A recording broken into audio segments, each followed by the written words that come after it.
Bela. There's David. Hey, Bela. Hey, David. How you doing? What's going on, brother? Oh, just working away. Getting ready for a big tour coming out here. I see you got a bunch of shows in Hawaii. Yeah, I'm looking forward to it. Groovy. I'm a big fan, by the way, dude. I've been seeing you for 9 years now. Oh, really? Yeah, since 1993 at the Sanders Theater in Cambridge, Mass. Oh, yeah. So I go way back with Bela. Love that place. Yeah, it's a nice place. It's cool. Live at the Quick, still the new release, right? Uh-huh. Great. Okay, making sure that you didn't slip something else out that I don't know happens. about. All right, here we go, bro. Okay. It's 105.9, the Big Kahuna, Honolulu's only classic rock. Dave Lawrence here, and a chance to speak with a versatile, dynamic musician and songwriter that I've admired for quite some time. I've seen him as far away as Montreal and Boston, and we're excited to welcome him to the Sheraton Waikiki Ballroom Tuesday, December 17th for a show that still has tickets on sale. Ticket Plus outlets or 526-4400 will get them for you. It's a pleasure to welcome Bela Fleck to the airwaves of 105.9. Hey, Bela. Hey, how's it going? Nice to have you on board today. Thanks for taking the time to talk. My pleasure. How many times have you played out here in Hawaii? Twice, in Maui, both times. You remember the year? I can't give you the years, but one year was the Maui Jazz Festival, and 1 year it was actually a classical festival when the Performing Arts Center was opening up. Oh, groovy. Now, have you ever come here on vacation? I have. You have? Mm-hmm. And where did you stay when you came here? I came to Kauai and Maui. Wow, cool. So never been to Oahu? Never. Well, we're looking forward to welcoming you. Yeah, me too. So I'm you have looking forward to being welcomed. Right on, dude. You have a recent CD and DVD release live at the Quick, and it came out this past February, right? Is that around when it came out? That's a good guess. And it's your first DVD, right? Yeah. Mm-hmm. How did this one come to be the show for releasing? And tell the folks about some of the special guests on it. Well, it's kind of a companion piece to the last album we made, which was our first one on Sony, and it was called Outbound. And on that album, we had a bunch of guests playing with us on the record, and we got together with them in the studio and brought them in one at a time to do their parts. And after that album, we started doing some tours and inviting some of these people to actually play the songs with us live, which is actually quite a different proposition. You really have to know it, you know. You can't just work on sections. So 4 of them became sort of regular guests, and we did a bunch of what we called big band shows. Is that record that you're talking about the one that had John Anderson guested on it? Yeah, had a lot of other guests on it. Yeah, John Anderson too. But these guys came out on tour with us to promote Outbound, and we just thought it really got good. You know, it got better live than the record. So when we were asked, if we wanted to do or what we wanted to do on the DVD, we said, well, let's do the big band because it'll be something nobody's ever seen before, right? And it'll be real special and different from anything we'd done before. So we brought all these guys out, and it was really fun. Indian tabla player named Sandeep Burman, and a steel drummer named Andy Norell, and oboe player named Paul McCandless, and a bassoon player named Paul Hansen. So it was quite a cast. Bela, you always get such monster musicians to work with you. One of my favorite people that's been around you has been Victor Wooten, the bass player for the Flecktones. Oh yeah, I know him. How did you? He's great. How did you first get together with Victor? Give us like the genesis of your relationship. Well, it was really cool because I had been playing in a band called Newgrass Revival and living in Nashville, and he had heard me play and had seen me on television and was interested in what I was doing on the banjo. So when he came to Nashville, he called me up and played bass over the phone for me. And I was like, wow, that's incredible. So we came over to the house and we started our relationship playing that day. And we played for, 2 or 3 hours straight and just had a great time. And that was sort of where it all began? That's how it began. That's how this band began. What year? Sure. What year was that approximately, Bela? I'm going to say it had to be 87. Okay, so right before the first record then, essentially. Well, the first 88 was the first one, right? performance we ever did was in '88 for the Lonesome Pine specials. That was just a television show, and then at the end of '88 we got together and did about 5 shows, just concerts in clubs. And during that period we worked up the first record, and then several months later everyone came back to Nashville, and we recorded it in 7 days of recording. And that's the period when I realized I was going to have to leave the band I was in and start this as a full-time concern, because the record sounded so great and we had barely, spend any time on it. It just sort of fell into place. So you put that together and wrote the songs and stuff in '88, and that came out, what, in '89 then? Yeah, I think it came out in the tail end of '89. Okay. I knew it was back there somewhere And in the then late we started 80s. as a full-time band in 1990. How'd you first meet Future Man? Well, he's Victor's brother. Oh, So Victor was very familiar with him. did not know that. Yeah. What's so his real name? Well, I'm not supposed to say. That's fine. Then he can let's leave the mystique. It's not hard to figure it out if you look back a little bit through Right. stuff. But Do a little research. I'll do a little come across research. it. It's not too hard to find. But there are 5 Wooten brothers, and they're all phenomenal musicians. They really are, every one of them. And so, I was lucky enough to be playing with the rhythm section.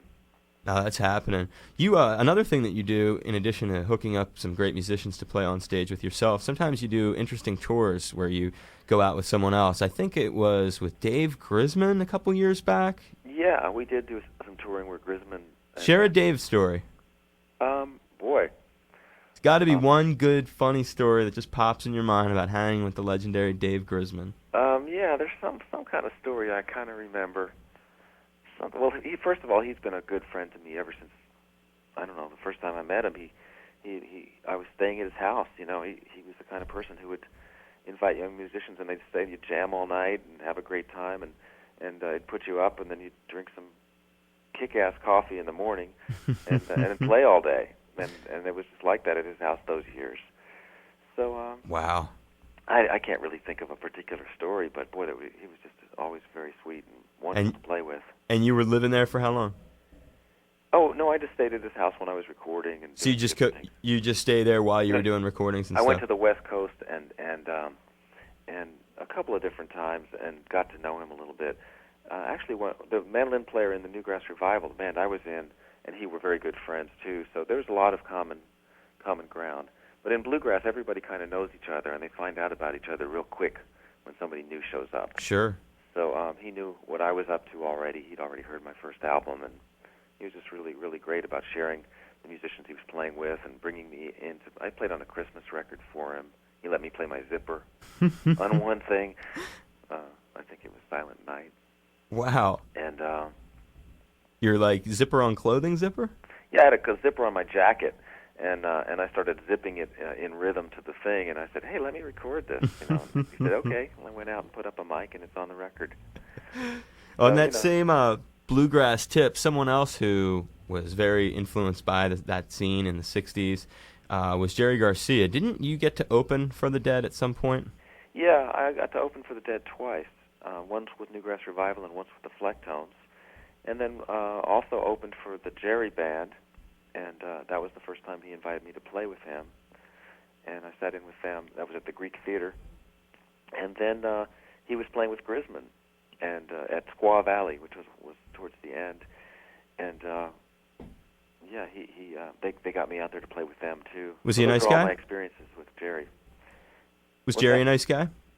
Oh yeah. Oh, he was a sweetheart. I mean, especially to musicians. Do you remember your first time meeting him? I think the first time I met him was backstage when we were opening for the Dead with Newgrass. It was our last gig. We were breaking up, and the Flecktones was going to start. So it was funny, backstage getting ready to go on, and he showed up, and we talked banjo, and he was just very sweet and happy that we were there, and very aware of who everybody was. It was really cool. He was already clued into the band. Well, he's very aware of bluegrass, and he knew, everybody. He knew Sam Bush real well, and he knew who I was, and everyone in the band. So that was cool. He gave us a lot of respect that day, and we had a really good time with him. And then when I came out and played with his group, and I never actually got to play with the Dead, but I got to play with Jerry a couple of times. Actually on stage jamming with him. And he was very complimentary. He was very sweet to me. But he's a banjo player, so he could understand what I was trying to do. Right. Yeah, from his Old and in the Way days. Yeah. One of my fondest memories of seeing you live, Bela, was as far away from here as you could possibly get. It was in Montreal, Jazz Fest '98, at the Spectrum up there. Oh yeah. What's your memories of doing that festival? I've been to a lot of jazz fests all throughout the United States, and I find that one to be an exceptional environment. It's a great spot. I mean, first of all, being up there is really cool. It's a beautiful area. Montreal is cool. Awesome city, one of my favorites. But one of the things we did there one year, we played the Spectrum several years, and one year we noticed that the local bands were playing out on the street for like 10,000 people, and we were playing in the Spectrum, for, I don't know, a couple thousand people. And I was going, hey, we want to play for all of those people. And they said, well, then we won't be able to sell them. And that was a free show outside. Right. But they said, well, then we won't be able to sell any tickets for your Spectrum show, and we won't make any money by bringing you up here. So they said, okay, well, what if you put us out there unannounced, or we'll make up a name. And with the bad taste that we exhibited, we entitled the band Captain, let's see, in the Mad Cows. Something in the Mad Cows. Something referencing Mad Cow disease. Captain Puffy and the Mad Cows. I can't remember what it was. Something like that. Captain something and the Mad Cows. And we went out, and did our show under that name. And John Schofield played with us too that year. Oh wow! And we played for the whole plaza, and it was just packed. And he said, unfortunately, Captain Beefy and the Mad Cows couldn't be here tonight, so instead, Bela Fleck and the Flecktones are going to play. And John said that? We did. Eventually, we just realized, well, it won't do us that much good if we play and nobody knows who we are. Right. Yeah. So get the name out minute, there. I think we figured that out. Did you play at that really big stage, like right in front of the Wyndham? Yeah, we did, and it was just a zoo, and we had a great time. That's awesome, man. That's a cool memory. Yeah. Someone that we play a lot here on the radio is Yes, and of course John Anderson from that band. Tell me about getting to work with him on that record a few years back. Oh, that was really a fall in your lap kind of thing. I've loved Yes for since I was a teenager when I was listening to them in high school, and around the time we were doing Outbound, we got a message that John Anderson had seen the band. I think maybe he saw us on sessions at 54th Street, or maybe it was Austin City Limits. So a TV program. He really liked the band, and wanted to let us know they were thinking about whether we might open some shows for him. And I said, well, listen, if you liked it that much, do you want to sing on something? And he said, sure, but we have to do it, in the next 3 days, because I'm going on tour for the next 9 months, and if you don't get me now, it ain't going to happen. So I flew out to California on the spot with some tapes and got him to sing, to do some stuff. Oh, cool. And he actually wrote some lyrics to a song that we didn't use, that I was always kind of sorry we didn't. But anyway, he was real cool about that. So onward, Yeah, what a great experience. Yeah, he's a legendary guy. Absolutely. Not like you haven't met a bunch of legendary guys, but and it's also someone who maybe you would see as being from a completely different area of music. So I guess the pairing to me seemed really unique. Yeah, absolutely. And I just love his voice. I mean, just amazing. Powerful. Bela, where are you living these days? I'm in Tennessee. You're in Tennessee full time. That's where you're living. Mm-hmm. Your bio says that you're from New York City. Were you born there? I was. Born in New York City. Where exactly in the city? I think on 120th Street. And you lived where in town? I lived on 100th for most of my teenage years, and then we moved into the 70s when I was. I lived on 100th from when I was 5 until 15, and then we moved to the 70s. I've seen many a Fish show in Madison Square Garden. It's a favorite city of mine to go and see shows. Never having seen you there though. Well, we got to open for Dave there a couple of nights. That was pretty.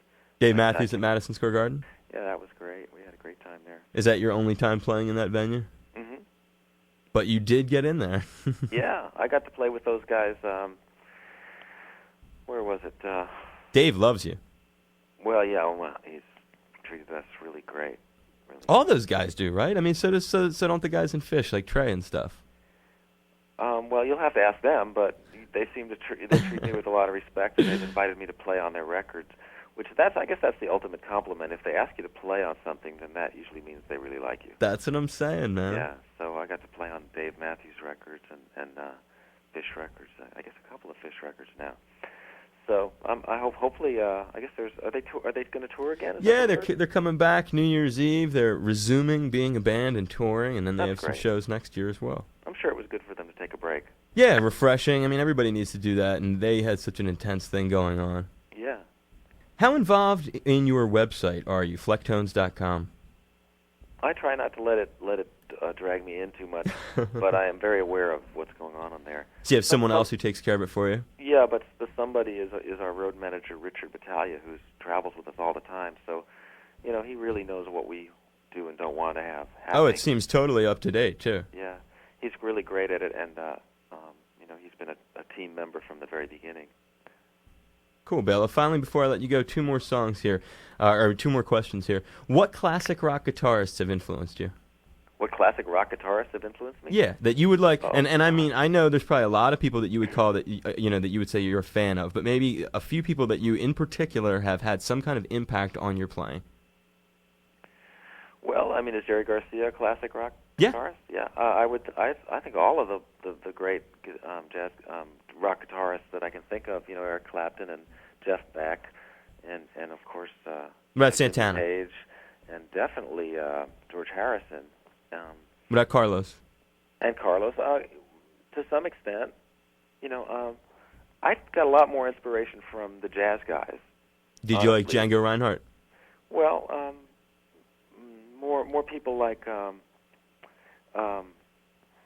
Mahavishnu, Oh, like John McLaughlin. Don McLaughlin, and Pat Martino, Okay, yep. Pat Metheny, Wes Montgomery. Love Metheny. Love Wes. Yeah, all those kinds of guys. But I love great guitar playing of all kinds. So you were into like Mahavishnu, like Birds of Fire and Between Yeah. Nothingness and Eternity and stuff like that? Yeah, I was into all that stuff. I was really into Al Di Meola for a while there. Yeah. So I was into all the Speed Demons. Al's a Eddie monster. Van Halen was, still one of my favorites. I mean, gosh. What's the heaviest guitarist that you like? The heaviest? Yeah, what about like Tony Iommi? Do you know who that is? I don't know who it is. Guy from Sabbath. Yeah, there you go. See, I did like Black Sabbath when I heard them, but I didn't know the names of the guys. But that you call it like so the heaviest guy you can name by name that you enjoy would be Eddie Van Halen? Oh, well, Like gosh, whose I don't want to name- be pinned down. Let me think. And it's nothing to pin you down, but just a curiosity because your music you're seen as such an eclectic performer that I mean, I think Jimi Hendrix is still heavier than anybody. absolutely. And he had a big impact. I mean, I don't play like him, but I love what he does. No. I mean, not having Sustained really changed what I listened to, too. You know what I mean? Like, in other words, if the band was Sustained, I could have taken a lot more from guys like that. I think Ry Cooder is one of the greatest guitar players who's ever lived. Oh, he's a monster. I love that record he did with Ali Farkatori, that Yeah. Talking Timbuktu album. I mean, all the stuff that he's just a very musical electric player and acoustic. But, it's a huge list, and I'm sure I'll think of somebody I wish I had thought of. No, that's cool. I know you probably have a laundry list. It's great. You're really a special guy to get to speak to. Finally, Bela, what's the next thing that's coming up for you in terms of projects? We're putting the last touches on a Flecktone record right now. It's a double album. It's a studio album. And there's some great guests on it. People like Bobby McFerrin and Branford Marsalis are on it. But there's a lot of people you never heard of, and there's a lot of just us doing our thing. And it's very, it's kind of a modern record. I don't know. There's it's got some jam elements, but it's also got a lot of technology at work in it. So, I've been loving Radiohead a lot. It's not like a Radiohead record, but it's influenced by the soundscape concept a little bit. Soundscape, a good term to use with them, too. Mm-hmm. For sure. Yeah, so, there's a lot of stuff to try. And what's the release date on that? Well, once I turn it in, it'll be about 3 months. So that's spring of 2003? Yeah, I would say spring. That I hope it's like, let's see, it won't be in before the middle of January, probably the end of January. So February, March, April. It'll probably be out the end of April, early June. Well, fans can, of course, check in at flecktones.com. I was just there. It's quite up to date, as you say. It's what is a cool it? site, actually. I got to say, the guys have really worked on it and made it special. And Is that your road manager, you said? Or? Yeah, and then he gets guys. There's people that help us too. That like there's a card. There's an animation when you first open it up that you can watch if you want to. That every time I look at it, it's gotten longer. So there's some guys some web heads that when they're not working on other stuff, they keep adding animation to our thing. So it's kind of fun. Yeah, no, it's a happening site. People should check it out. Flecktones.com. Well, thanks to Banjo Killer, Bela Fleck. He and his Flecktones do their thing. I've killed many banjos. You have killed many banjos. They're coming Tuesday, December 17th, the Sheraton Waikiki Ballroom. Get tickets now. Ticket Plus outlets or call 526-4400. Thanks, Bela. I look forward to seeing you down at the show, man. Great. Nice to talk to you. This is Bela Fleck from Bela Fleck and the Flecktones, and whenever I'm in town, I'll listen to Dave Lawrence. I rule. And I kill banjos, too, sometimes. You do. Was that an okay interview? How was that great. for you? It was good. Cool. Making good, sure very it wasn't. good. Do you talk to a lot of energetic and fun. Do you talk to a lot of rock guys? Not that much.